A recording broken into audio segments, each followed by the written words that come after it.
Oke, assalamualaikum warahmatullahi wabarakatuh. Kita lanjutkan kuliah kita unkonvensional. Minggu ini kita akan membahas mengenai tank reservoir, baik itu tank gas maupun tank oil.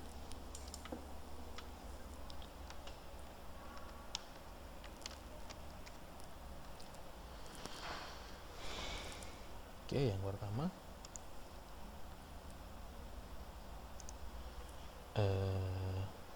apa itu tank reservoir gitu kan. Tank reservoir baik itu oil and gas are generally defined as having less than 0.1 millidarcy matrix permeability and less than 12% matrix porosity gitu. Bisa kita lihat ada dua faktor di sini. Yang pertama adalah permeabilitas yang kita punya haruslah lebih kecil daripada 0.1 milidarcy, dan matrix porosity-nya harus di bawah 12%. Itu kalau di 2006 dan 2013 gitu. Jadi bisa kita lihat di sini ada perbandingan antara conventional reservoir dengan unconventional reservoir gitu. Kalau conventional reservoir ya permeability-nya di atas 0.1 gitu kan, sampai ke 100 milidarcy gitu. Nah, kalau yang unconventional ya di bawah 0.1 gitu. Kita punya tank gas atau tank oil, atau nanti kita punya shale oil atau shale gas gitu.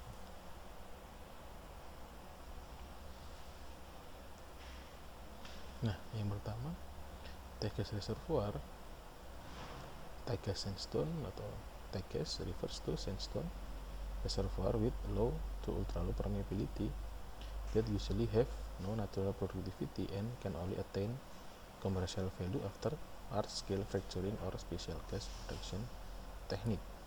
Tank sandstone gas is mostly distributed in the basin center or the deep part of the basin structure and is continuously spread across a large area. Jadi harus pertama kalian tahu, karena yang pertama ini tank gas sandstone ya, itu juga sama di tank oil gitu.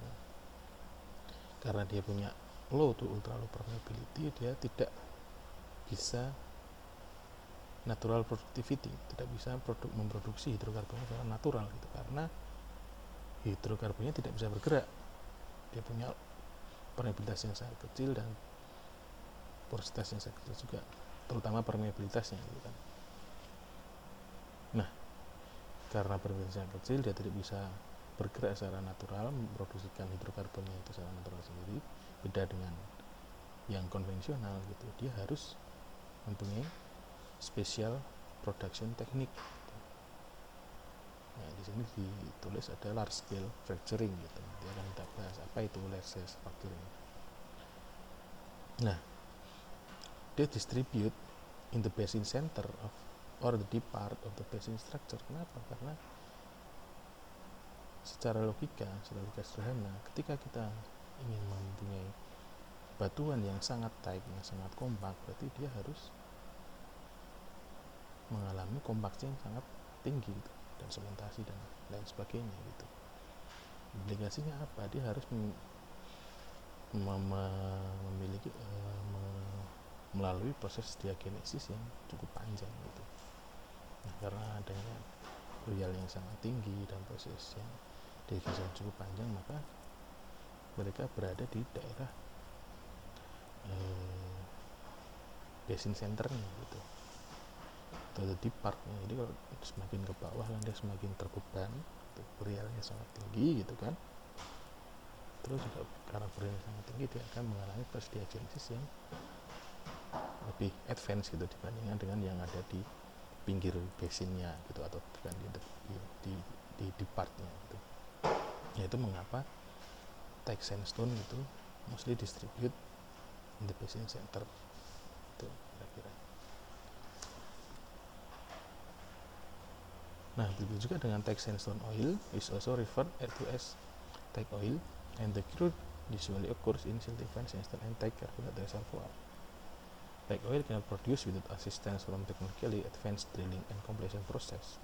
At horizontal well perpendicular to the principal stretch direction and hydraulic fracturing technologies could preliminary realize effective development of the tag oil reservoir. Jadi sama saja kayak tag gas tadi, dia harus berada di sandstone atau karbonat ya, yang sifat tag gitu kan, atau silty, karena dia harus mempunyai permeabilitas yang sangat kecil gitu.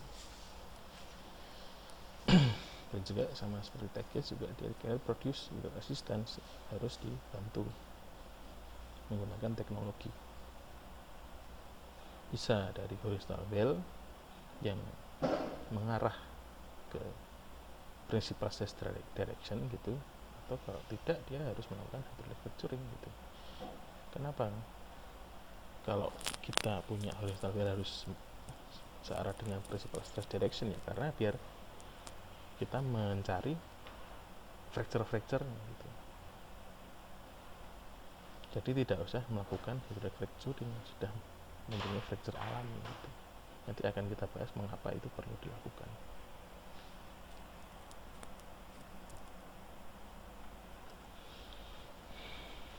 Nah, lalu yang berikutnya adalah karakteristik dari tag sandstone reservoir gitu. Dari bukunya Zhou tahun 2013 ada dua tipe reservoir tag sandstone, yang pertama dari terestrial, yang kedua dari marine. Nah, kalau dari sama dua-duanya sama, dia mengalami proses diagenetik yang cukup advance dua-duanya. Hanya ya nanti dengan pengendapan dari batuan itu sendiri, dia berasal dari mana gitu kan. The terrestrial tag sandstone reservoir that have been deeply buried show high level of debris alteration middle to late diagenetic stage, strong compaction, solution, and cementation create complicated diagenetic sequence. Kalau marine, the marine tag sandstone reservoir showing high level of diagenetic alteration, primarily deposited in small mud bars and stream delta, sandbars, and hydrodates dan sebagainya. Dia juga mengalami compaction juga, sama cementation, intense spot overgrowth formation, and reticular clay. And the pores are the main cause of the low permeability tag reservoir. Sama saja kalau sebuah batuan mengalami kompaksi, sementasi, dan lain sebagainya, dan sudah ke advanced stage of diagenetic, dia akan berkurang kan nilai dari porositas dan permeabilitasnya. Karena dia sangat tertekan, kan sangat kompak batuannya, dia menjadi tight, dan adanya sementasi dari karbonat semakin menutup pori-porinya gitu. Tambah ada quartz overgrowth dan adanya perubahan dari mineral-mineral baik itu quartz, feldspar, dan yang lain menuju ke mineral lempung, jadi semakin mengurangi nilai proses permeabilitasnya. Nah, kalau yang terestrial itu biasa dari fluvial channel atau ke lacustrine gitu ya. Kalau marine sudah disebutkan ada mud bars, stream deltas, sandbar, dan hydrodat tadi.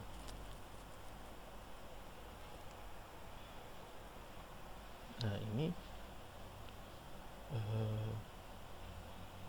ada perbandingan antara yang konvensional reservoir dengan tag reservoir gitu. Saya ambil dari Zhou juga.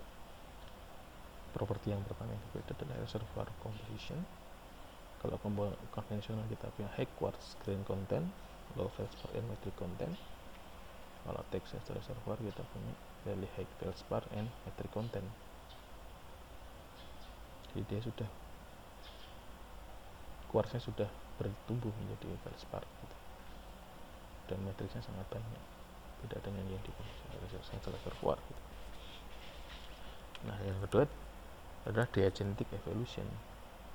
Yang konvensional mostly before stage B of the middle diagenetic phase. Kalau tag ya sudah middle to late diagenetic phase, tadi sudah kita bahas di slide sebelumnya. Pore type-nya dia mix primary and secondary pores.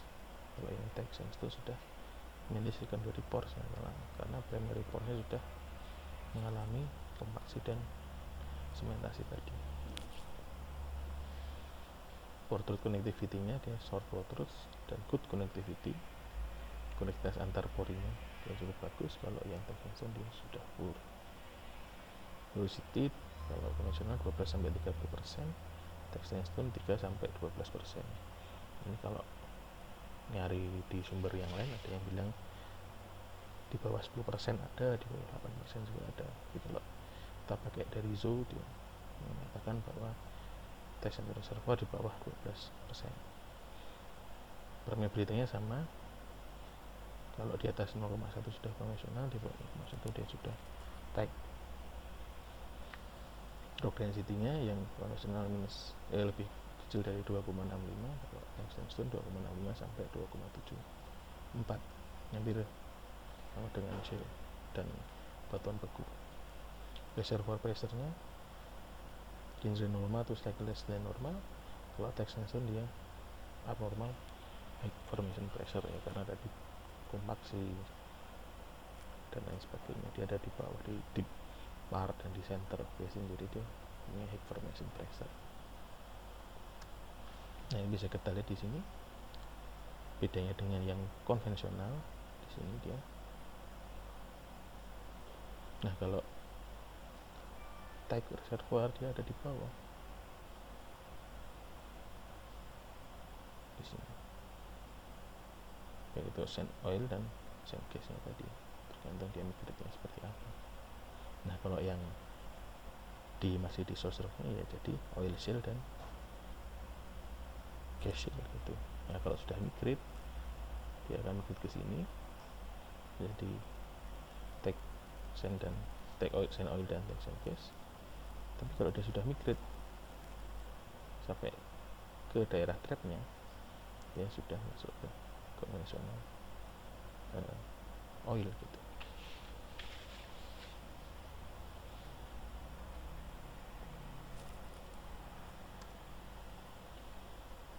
Nah, kita masuk ke production, cara memproduksi dari Textenson reservoir. Yang pertama, karena dia di bawah 0,1 permilitasnya, dia tidak bisa diproduksikan secara ekonomis, atau kalau kita bahas di slide yang tadi adalah tidak diproduksikan secara natural, harus menggunakan advanced in stimulation technology. Nah, normally a large hydraulic fracture treatment is required to produce gas economically. In some hydraulic fracture type gas reservoir, gas can be drilled, but these wells also need to be stimulated. Jadi yang pertama sudah kita tahu ya, bahwa tidak bisa diproduksikan secara alami, harus dibantu dengan stimulasi gitu kan. Nah, cara stimulasinya adalah yang pertama hydraulic fracture. Kalau dia tidak mempunyai fracture yang alami, kalau dia mempunyai fracture alami, dia bisa menggunakan horizontal wells, tapi harus dibantu juga dengan stimulasi. Sama saja. Intinya apa? Intinya kita menstimulasi agar reservoir kita memiliki tambahan nilai permeabilitas dan porositasnya, agar hidrokarbonnya bisa mengalir. Intinya seperti itu kan. Nah, yang pertama horizontal drilling. Horizontal drilling is a technique that involves initially drilling a vertical well from the surface and then progressively directing it horizontally through the target zone. The horizontal leg of horizontal wells is drilled along 1 to 3 km of respective profile. Untuk melakukan horizontal drilling, kita harus membor secara biasa ya, vertical well-nya dulu, gitu kan. Lalu dia akan diarahkan ke arah horizontal kalau sudah akan masuk ke zona target atau reservoir. Seperti ini kira-kira. Dia step satunya drill vertically into the wellbore point above the target reservoir, sampai di atas targetnya dia berhenti, lalu dia mulai dibelokkan secara horizontal gitu, lalu drill horizontal itu di sideline gitu. Baik, di slide ini ada 1 sampai 3 km tergantung dari reservoir kita. Nah, ini diasumsikan ini reservoir kita sudah mempunyai fracture alami. Tidak berrelasi ini nanti hidrokarbonnya akan mengalir secara alami gitu. Kalau tidak punya fracture secara alami, yang kita lakukan adalah hydraulic fracturing. Hydraulic fracturing is a common stimulation technique often referred to as fracking. The method involves the injection of pressurized water into the rock unit. You shall mix with a small volume of sand and a chemical additive. This would improve the permeability of the reservoir. Intinya kita frack, kita pecahkan gitu batuannya, sehingga proses permeability-nya yang tadi di bawah 0,1 diharapkan naik di atas 0,1, sehingga lagi-lagi yang kita incar adalah hidrokarbonnya bisa bergerak gitu. Nah, jadi seperti ini fungsional well-nya tadi gitu kan. Misalkan kalau dia belum memiliki fracture alami, kita injeksikan air ditambah dengan sand atau aditif yang lain, sehingga dia akan masuk ke reservoir kita, lalu dia memecahkan di sini. Misalnya di sini otomatis nilai permeabilitasnya akan meningkat. Nah, jadi hidrokarbonnya akan mengalir, akan masuk ke lubang bor tadi dan bisa diproduksikan gitu. After the hydrocarbons have been unlocked from the shale or text reservoir and are able to flow to the wellbore, they are collected at the wellhead using method similar to those conventional well and gas. Jadi dia akan diproseskan sama seperti atau mirip seperti konvensional oil and gas ketika hidrokarbon sudah bisa mengalir ke wellbore-nya tadi. Nah, ini referensi yang saya pakai. Silahkan kalau mau dilihat, kalau mau melihat macam-macam konvensional reservoir konvensional energy, bisa lihat yang ini. Ada methane hydrate, ada shale oil, shale gas, CBN, tech sand dan lain sebagainya. Gitu ya. Kira-kira cukup sekian yang bisa saya sampaikan. Saya tutup. Assalamualaikum warahmatullahi wabarakatuh.